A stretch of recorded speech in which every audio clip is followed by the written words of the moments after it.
ഓടി എന്തിനാണെന്ന് ഞങ്ങൾക്ക് ഇപ്പം മനസ്സിലാവും. നമ്മൾ തോർത്ത് കെട്ടിയില്ലെങ്കിൽ പെട്ടു ഇതൊക്കെ നല്ലതുപോലെ വണ്ണാമ്പലയുണ്ട്. അതുകൊണ്ട് നല്ല പുറത്തുള്ളതൊന്നും അങ്ങനെ വൃത്തിയാക്കിയില്ല. ഒരു ടൈം എത്തിയില്ല, പിന്നെ മടിയുമാണ്. അത് മടിച്ചാണ് ഞാൻ. അത് നന്നായി എന്ന് വിചാരിക്കുന്നു. തന്നെ മെനക്കെടണമല്ലോ. അപ്പം മനസ്സിലാവാത്ത ഒത്തിരി പേരുണ്ടാവുമെങ്കിൽ അത് പറഞ്ഞു തരാം കേട്ടോ. അത് പറയാറുണ്ട് പേഴ്സണലായിട്ട് കേട്ടോ. കാരണം എൻ്റെ വായിൽ വരുന്നതാണ് ഞാൻ കാസർഗോഡ് ഭാഷ കയറി വരും. മലപ്പുറത്തൊന്നും അല്ല, ഞാനാണ് ഞാൻ പ്രാർത്ഥിക്കുന്നത്. ഒത്തിരി നേരം നമുക്ക് ഈ കോലും പിടിച്ചിങ്ങനെ ഇതാക്കിയാലേ ഉരച്ചാൽ അത് വാരിയിട്ട് ഇങ്ങനെ കളിച്ചുകൊണ്ടിരിക്കുന്ന അവിടെ കളിക്കണത്. ഞാനൊന്ന് എന്തൊക്കെ ഓഫറുകളൊക്കെ കൊടുത്തതാണ്. അവിടെയൊക്കെ നമ്മൾ നന്നാക്കി വെള്ളം തന്ന് നട്ടുച്ചക്ക് മിറ്റമടിക്കുന്നതെന്ന്. മിറ്റമടിക്കാൻ ഭയങ്കര പാടാണ്. വിലയൊന്നും അങ്ങനെ വീഴുന്നില്ല. അതുകൊണ്ട് സമാധാനം. എത്ര അടിച്ചിട്ടും കാര്യമില്ല. രാവിലെ അടിക്കുന്നുണ്ടെങ്കിൽ വൈകുന്നേരം അടിക്കും. പിന്നെ എപ്പോഴും അടിക്കാറൊന്നുമില്ല കേട്ടോ.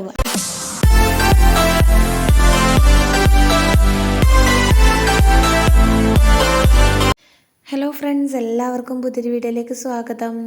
ഇന്നൊരു ക്ലീനിങ് വീഡിയോ ആണ്. ഫസ്റ്റ് ഓടി എന്തിനാണെന്ന് നിങ്ങൾക്ക് ഇപ്പം മനസ്സിലായി കാണുമല്ലോ. തോർത്തെടുക്കാൻ മറന്നുപോയി കേട്ടോ.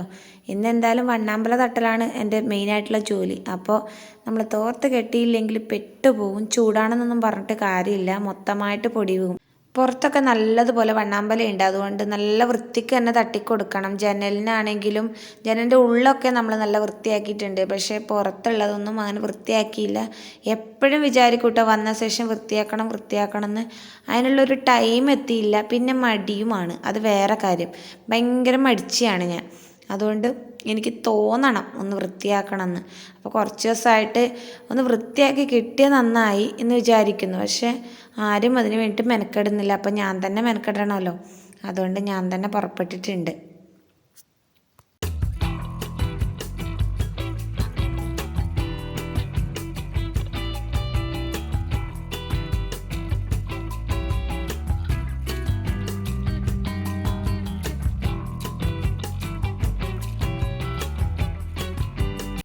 ഈ വണ്ണാമ്പല തട്ടുന്ന കോലം തട്ടിയിട്ടൊന്നും പോകുന്നില്ല.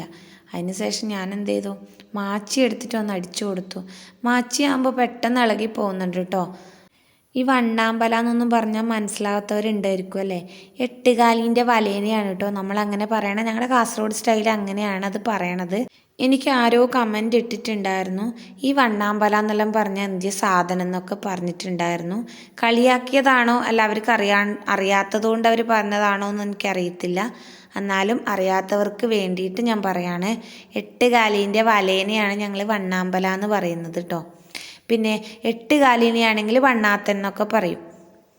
അങ്ങനെ വെറൈറ്റി പേരാണ് ഞങ്ങൾ ഉപയോഗിക്കുന്നത്. അപ്പം മനസ്സിലാവാത്ത ഒത്തിരി പേരുണ്ടാവും. അതുകൊണ്ട് എന്തെങ്കിലും നിങ്ങൾക്ക് ഞാൻ പറയുമ്പോൾ മനസ്സിലായില്ലെങ്കിൽ കമൻറ്റ് ബോക്സിൽ ചോദിച്ചാൽ മതി. അപ്പം ഞാൻ അതിന് വേറെ പേരെന്തെങ്കിലും ഉണ്ടെങ്കിൽ അത് പറഞ്ഞു തരാം കേട്ടോ. നമ്മളിങ്ങനെ സംസാരിക്കുന്ന സമയത്ത് നമ്മുടെ കാസർഗോഡ് ഭാഷ തന്നെയാണ് എനിക്ക് പെട്ടെന്ന് വരുന്നത്. അതിൻ്റെ വേറെ വാക്ക് അറിയുന്നുണ്ടെങ്കിലും നമുക്ക് പെട്ടെന്ന് വരുന്ന ഇതായതുകൊണ്ട് ഇത് തന്നെയാണ് ഞാൻ എപ്പോഴും പറയാറ്.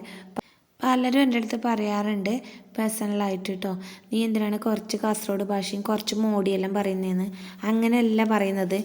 കാരണം എൻ്റെ വായിൽ വരുന്നതാണ് ഞാൻ പറയുന്നത്. നമ്മൾ കുറച്ച് നാളായല്ലോ നമ്മളെ നാട്ടിൽ നിന്ന് മാറി നിൽക്കുന്നത്. അതുകൊണ്ട് തന്നെ എനിക്ക് കാസർഗോഡ് ഭാഷ ഫുള്ളായിട്ട് വരില്ല. അപ്പോൾ എനിക്ക് ഇടയ്ക്കിടയ്ക്ക് കാസർഗോഡ് ഭാഷ കയറി വരികയും ചെയ്യും. ഇടയ്ക്കിടയ്ക്ക് നമുക്ക് വേറെ ഭാഷയായിരിക്കും വരുന്നത്. ഒത്തിരി പേരുമായിട്ട് കമ്മ്യൂണിക്കേറ്റ് ചെയ്യുന്നതുകൊണ്ട് നമുക്ക് പെട്ടെന്ന് വേറെ ഭാഷ കയറി വരും. അവരായിട്ടാണല്ലോ നമ്മൾ കൂടുതൽ സംസാരിക്കുന്നത്, വേറെ ആൾക്കാരുമായിട്ട്. അപ്പോൾ അവരുടെ ഭാഷയായിരിക്കും നമുക്ക് പെട്ടെന്ന് കയറി വരുന്നത്. അതുകൊണ്ട് എന്തൊക്കെയോ ആയിട്ട് ഇപ്പം എൻ്റെ മൊത്തമായിട്ട് ഞാൻ കാസർഗോഡുകാരിയാണോ എന്ന് പോലും എല്ലാവർക്കും ഡൗട്ടുണ്ട്. കാരണം മൊത്തമായിട്ട് പോയി കിടക്കുകയാണ് എൻ്റെ ഭാഷ. ആരോ കമൻറ്റിൽ ചോദിച്ചിട്ടുണ്ടായിരുന്നു, നീ മലപ്പുറത്താണോ എന്ന്. എനിക്കറിയില്ല ഗെയ്സ്, ഞാൻ മലപ്പുറത്തൊന്നും അല്ല, ഞാൻ കാസർഗോഡുകാരി തന്നെയാണ്. പക്ഷേ എൻ്റെ ഭാഷ എന്തൊക്കെയോ ആയിട്ട് കിടക്കുവാണ്. ഇപ്പം മലപ്പുറത്തെ ഭാഷയാണോ കാസർഗോഡ് ഭാഷയാണോ ഒന്നും ഒരു തിരിയുന്നില്ല ഗെയ്സ്. നിങ്ങൾക്ക് മനസ്സിലാവണമെന്നാണ് ഞാൻ പ്രാർത്ഥിക്കുന്നത്. നിങ്ങൾക്ക് മനസ്സിലായില്ലെങ്കിൽ എന്തെങ്കിലും ഡൗട്ട് ഉണ്ടെങ്കിൽ നിങ്ങൾ കമൻറ്റ് ബോക്സിൽ ചോദിച്ചാൽ മതി കേട്ടോ. അങ്ങനെ നമ്മൾ വൃത്തിയാക്കി ഇതാ ഫ്രണ്ടിലോട്ട് എത്തിയിട്ടുണ്ട്. ഇന്ന് ഈ അപ്പുറത്തെ സൈഡും ഈ ഫ്രണ്ട് മാത്രമേ വൃത്തിയാക്കുന്നുള്ളൂ കേട്ടോ. കാരണം ഒത്തിരി നേരം നമുക്ക് ഈ കോലും പിടിച്ചിങ്ങനെ നിൽക്കുമ്പോൾ എനിക്ക് കൈവേദനിക്കാൻ തുടങ്ങിയിട്ടുണ്ട്. അപ്പോൾ ഒത്തിരി ഉണ്ട് കേട്ടോ. അതുകൊണ്ട് കുറേ നേരം ഇട്ടിങ്ങനെ ഇതാക്കിയാൽ ഉരച്ചാൽ അതൊക്കെ ഇളകി വരും. നല്ല വൃത്തിയാവുന്നുണ്ട് ഇതിനോണ്ട് വൃത്തിയാക്കുമ്പോൾ കേട്ടോ. എന്താ മിന്നൂട്ടിയൊക്കെ ഇവിടെ കളിക്കുന്നുണ്ട്. എന്തോ വെള്ളത്തോണ്ടും പിന്നെ ആ സിമെൻറ്റ് പൊടിയൊക്കെ വാരിയിട്ട് ഇങ്ങനെ കളിച്ചുകൊണ്ടിരിക്കുമെന്ന് പറഞ്ഞാലൊന്നും കേൾക്കുന്നില്ല. ഫുൾ ടൈം പുറത്ത് കളിയാണിപ്പോൾ.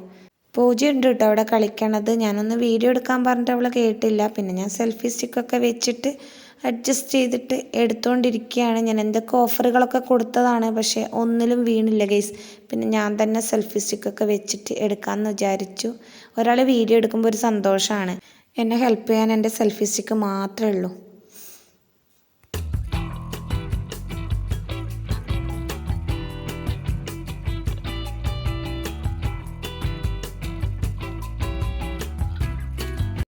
അങ്ങനെ നമ്മുടെ ഫ്രണ്ടൊക്കെ കഴിഞ്ഞു കേട്ടോ. ആ സൈഡും കാർ പാർക്കിംഗ് ഏരിയയും പിന്നെ നമ്മുടെ ഫ്രണ്ടിലും അവിടെയൊക്കെ നമ്മൾ നന്നായിട്ട് വണ്ണാമ്പല തട്ടിക്കൊടുത്തിട്ടുണ്ട്. ഇനി നമുക്കൊന്ന് മിറ്റടിക്കാം കേട്ടോ.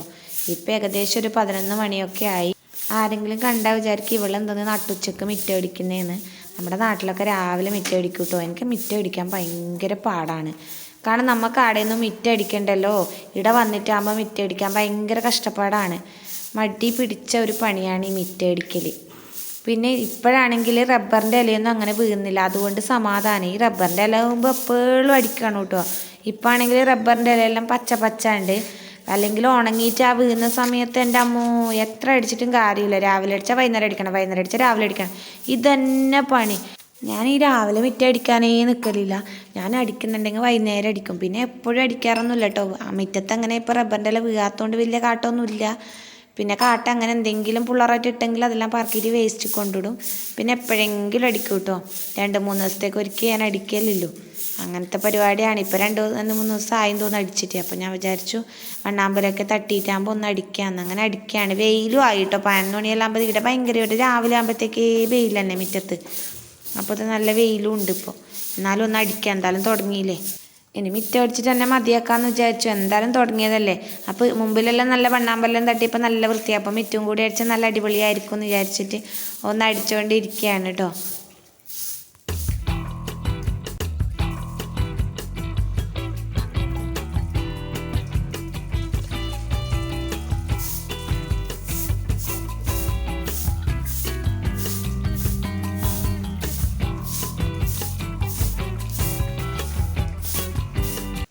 നമ്മൾ കാറ് വെക്കുന്നിടത്ത് മൊത്തം സിമെൻറ്റിൻ്റെ പൊടിയുണ്ട്. അതെല്ലാം ഇവർ പിള്ളേർ കൊണ്ടുവന്നിട്ട് മുറ്റത്തെല്ലാം ഇട്ടിട്ട് ഈ അടിക്കുന്ന സമയത്ത് ഇതിങ്ങനെ പാറുന്ന്. മൂക്കിന് തോർത്ത് കെട്ടിയോണ്ട് പിന്നെ വലിയ പ്രശ്നമൊന്നുമില്ല. ഞാൻ മുമ്പൊന്നും മുറ്റടിക്കുമ്പോൾ മൂക്കിന് തോർത്തൊന്നും കെട്ടില്ല കേട്ടോ. ഇന്നിപ്പോൾ വണ്ണാമ്പല തട്ടുന്നതുകൊണ്ട് മൂക്കിന് തോർത്ത് കെട്ടിയതാണ്. അപ്പോൾ അങ്ങനെ അത് കഴിഞ്ഞിട്ട് ഞാൻ ഈ പണിക്കും കൂടി ഇറങ്ങിയല്ലോ. അതുകൊണ്ട് വിചാരിച്ചു പിന്നെ അയക്കൊന്നും വേണ്ട, അടിച്ചിട്ട് തന്നെ അയക്കാമെന്ന് വിചാരിച്ചു. അതുകൊണ്ട് നമുക്ക് മൂക്കിന് കെട്ടിയിട്ടാകുമ്പോൾ അടിക്കുമ്പോൾ പൊടിയൊന്നും പാറുന്നില്ല, നല്ലൊരു സുഖമുണ്ട്. വെയിലിൻ്റെ ചെറിയൊരു പ്രശ്നം മാത്രമേ ഉള്ളൂ, അത് നമ്മൾ സഹിക്കണം. പൊടി പാറാതെ സൂക്ഷിക്കണമെങ്കിൽ ഇത് സഹിച്ചേ പറ്റൂ അല്ലേ. കെട്ടുമ്പോൾ കുറച്ച് ചെറിയ മിറ്റം കെട്ടിയാൽ മതിയായിരുന്നു. വലിയ മിറ്റായതുകൊണ്ട് അടിക്കാൻ കുറേ ഇണ്ടിയുണ്ട്.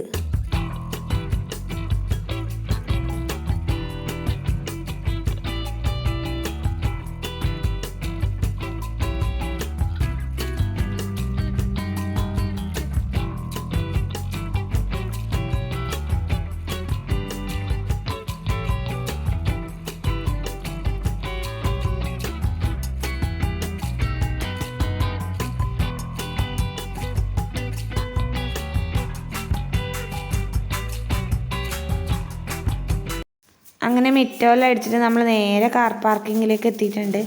അവിടെ എന്താണ് കുറച്ച് സിമെൻറ്റിൻ്റെ പൊടിയുണ്ട്. അപ്പോൾ അതിലേക്ക് മൊത്തമായിട്ട് കുറച്ച് ഇലയെല്ലാം പാറിയിട്ട് വീണിട്ടുണ്ട്. അപ്പോൾ അതെല്ലാം അടിച്ചിട്ട് എടുക്കുകയാണ്. ഭയങ്കര പൊടിയാണ് കേട്ടോ അവിടെ. ഒന്നാമത് നമ്മൾ അടിക്കുന്ന സമയത്ത് അതിങ്ങനെ പൊടി ഇളകിയിട്ട് നിങ്ങൾക്ക് കാണുന്നുണ്ടാവും ഇങ്ങനെ പാറി പാറി പോകുന്നത്. ഒത്തിരി കാട്ടും ഉണ്ടായിരുന്നു അവിടെ. അപ്പോൾ അതെല്ലാം അടിച്ചിട്ട് എടുത്തു കേട്ടോ. ഇനിയിപ്പോൾ അങ്ങോട്ട് കൂട്ടിയാൽ ഇനിയിപ്പോൾ ഒരു 3-4 ദിവസത്തേക്ക് തന്നെ അടിക്കണ്ട. അടിച്ചിട്ട് കാണുമ്പോൾ നല്ല വൃത്തിയുണ്ട്. എപ്പോഴും അടിക്കണം എന്നെല്ലാം വിചാരിക്കും. ഭയങ്കര മടിയാണ് മിറ്റം അടിക്കുന്ന പണി. എന്തേ അറിയില്ല. ഒന്നാമത് വെളി വരുമ്പോൾ ഇവിടെ വെയിൽ വരുന്നത്. അപ്പോൾ ഈ വെയിൽ കൊള്ളാൻ മടിയാണ്. അതാണ് ഒന്നാമത്തെ മടുപ്പ്. അങ്ങനെ ഇതാ കാർ പാർക്കിംഗ് ഒക്കെ അടിച്ചിട്ട് നമ്മൾ പുറത്തോട്ട് എടുത്തിട്ടുണ്ട്. പിന്നെ മുറ്റത്ത് നിന്ന് അടിച്ചിട്ട് വന്ന കാട്ടത്തിൻ്റെ ഒക്കെ കൂട്ടിയിട്ട് എല്ലാം അടിച്ചിട്ട് അങ്ങോട്ട് കൊണ്ടുപോകുന്നുണ്ട് കേട്ടോ.